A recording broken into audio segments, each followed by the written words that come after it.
Muy bien, chicos. Vale. Terror absoluto. Empezamos con las integrales, ¿vale? Habrá algunos que ya las habréis tanteado un poquito en primero de bachillerato, si habéis tenido suerte, y los que no, no os preocupéis, ¿vale? O sea, todos los vídeos voy a ir haciendo vídeos un poquito más cortos, muy despacio, paso por paso, y luego va a haber infinidad de ejemplos para que no os quepa la menor duda.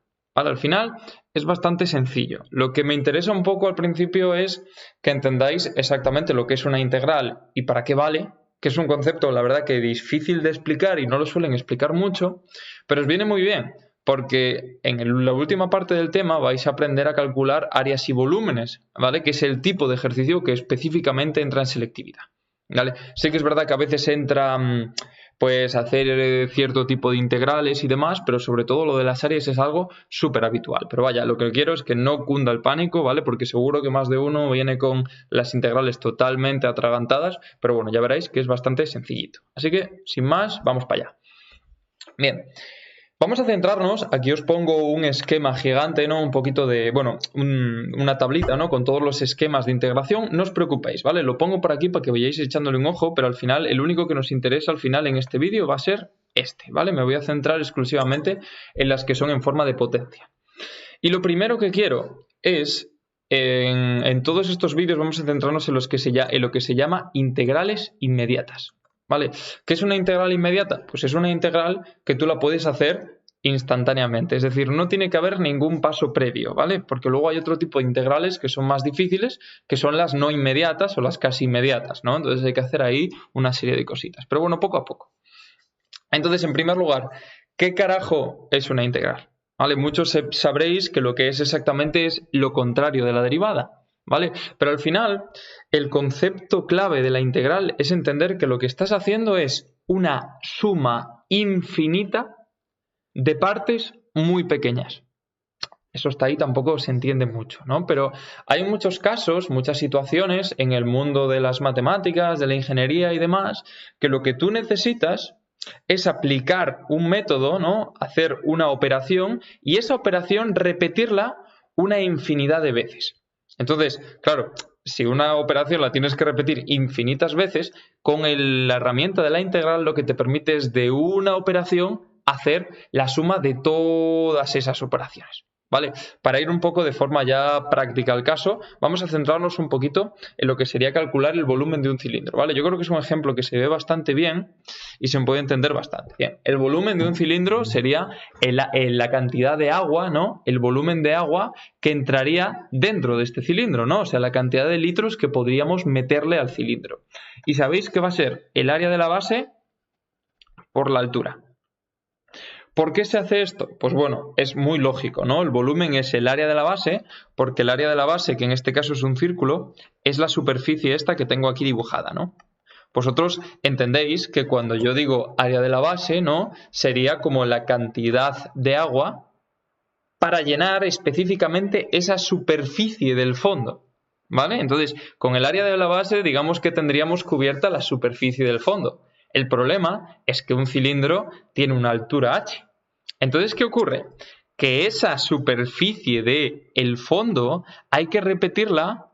¿No veis que aquí hay un montón de arandelas que he ido dibujando? Hay que repetirla infinitas veces. Entonces, en realidad, el volumen sería la suma de todas esas áreas, ¿no? En cada arandela de estas de forma infinita. Porque al final el cilindro está formado por infinitas arandelas, por infinitos círculos concéntricos. Entonces, para calcular el volumen tendrías que hacer el área de cada una de ellas y sumarlas todas.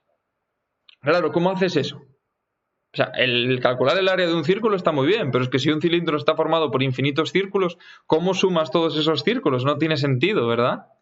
Pues ahí es como se hace la integral. Entonces, para que veáis un poquito, el volumen, ¿no? Al final es la integral, es decir, el sumatorio es la suma infinita de las áreas que forman el cilindro en una variable. Aquí indica la variable en la que tú estás integrando, que es la h. ¿Vale? Digamos que es como si estuvieras sumando las infinitas áreas. ¿En qué dirección? En la dirección h. Es decir, desde el 0 hasta la altura final h. Entonces la integral lo que hace es hacer la suma desde 0 hasta h, ¿no? De todos los círculos que están contenidos ahí dentro. El resultado de la integral es área de la base por la altura. Esto es un ejemplo de los 1000 millones que hay, ¿vale? O sea, cuando lleguéis a probabilidad y estadística entenderéis que la distribución normal es todo el rato integrales también, ¿no? Entonces, con este concepto en principio nos vale, ¿ok? Así que vamos a avanzar un poquito más y a establecer un poquito la relación que existe entre la integración y la derivación. Como sabéis, la derivada es una variación. Cuando tú calculas la derivada de la velocidad, el resultado es la aceleración, porque la variación de la velocidad es la aceleración. Bien, pues la integral digamos que es el proceso contrario, ¿vale? Exactamente lo contrario. Digamos, por ejemplo, que si tú sabes que, atentos aquí, si yo sé que f de x es x cuadrado, la derivada sabemos perfectamente que es 2x. Bien, pues la integral, ¿vale? Y se pone así, se pone, la integral es este signo de aquí, de 2x, y cuidado, al hacer una integral siempre hay que poner una diferencial de x. ¿Qué significa diferencial de x? La diferencial de x indica la variable en la que estás integrando, simplemente, ¿vale? Quedaros con eso. Entonces, la integral de 2x es x cuadrado. Es decir, estás buscando la integral de una función, es encontrar la función aquella función que al derivar de 2x. Entonces es muy fácil, ¿no? Por ejemplo, la derivada de 3x cuadrado, la integral, perdón, de 3x cuadrado, sabéis que es x al cubo, por ejemplo, ¿no? Porque la derivada de x al cubo es 3x cuadrado. Entonces al principio no viene mal, ¿no? Que lo hagáis así, un poquito por ciencia infusa, ¿no? Al revés, por la cuenta a la vieja. Entonces, el tema importante es que cuando tú integras una función f de x, de la misma forma que aquí hemos integrado 2x, el resultado que nos da, aquí nos daba x cuadrado, es lo que se llama f mayúscula, es una forma de identificarlo, ¿vale? O sea, la integral de 2x es x cuadrado, que es f mayúscula. Eso es lo que se llama primitiva. Y se le llama primitiva porque es la función de la que proviene. ¿Ok? Bien, fácil hasta aquí. Alguno dirá, ¿qué es esa c de ahí? Vale, siempre que tú integras, siempre en cualquier integral que tú hagas tienes que añadir más c. Es decir, estás sumando una constante. ¿Por qué estás sumando una constante? Porque si te das cuenta, ¿cuántas funciones tienen como derivada 2x? Porque si yo me pongo a derivar x cuadrado más 3, ¿no os dais cuenta que la derivada, al derivar, derivada de x cuadrado es 2x y la derivada de 3 es un 0, ¿no? Y sin embargo, si yo derivo x cuadrado más 4, tengo también 2x. Entonces, claro, cualquier función que tenga sumando una constante, al derivar, esa constante se te va. Entonces, si tú haces el proceso inverso, ¿qué constante coges? Pues la dejas indicada. Y de esta forma expresas que son todas las posibles constantes. ¿Vale? Entonces, siempre que hay que añadir un más c. Perfecto. Entonces, vamos ahora, sin liarnos mucho más, al esquema de la integración de polinomios, ¿vale? De la misma forma que en derivadas, en integrales vais a tener un esquema. Si yo tengo integral de x a la n, diferencial de x, cuando x a la n es cualquier potencia, al final esto, la forma de integrar es sumar un 1 al exponente y dividir por el resultado. Y sumar la c por lo que os comentaba, ¿vale? De modo que, si yo tengo, por ejemplo, la integral de x al cubo diferencial de x, el resultado es x a la cuarta partido 3 más 1, 4, partido por 4 más c. O lo mismo, si en lugar de tener x al cubo, tengo x a la menos 3 diferencial de x. Que cuando yo integro esto, tengo que sumar un 1 y me queda, x a la menos 2 partido por menos 2 más c.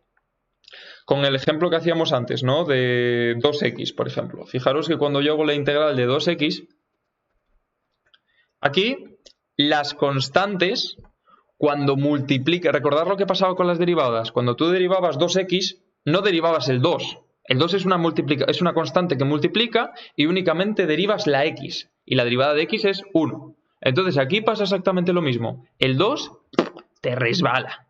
Es una constante. Es una constante, te da igual, no varía. Entonces, si quieres multiplicarlo en lugar de aquí, puedes multiplicar a toda la integral. Esto ya me estoy adelantando, ya lo repetiré, ¿eh? Por aquí tenemos x a la 1, entonces el resultado es 2 por x a la 1 es x a la 1 más 1, 2, entre 2 más c. Y el resultado, como veis, es x cuadrado, que tiene sentido, ¿no? Porque la derivada de x cuadrado es 2x. Entonces, para cada tipo de función vamos a tener que aplicar el esquema.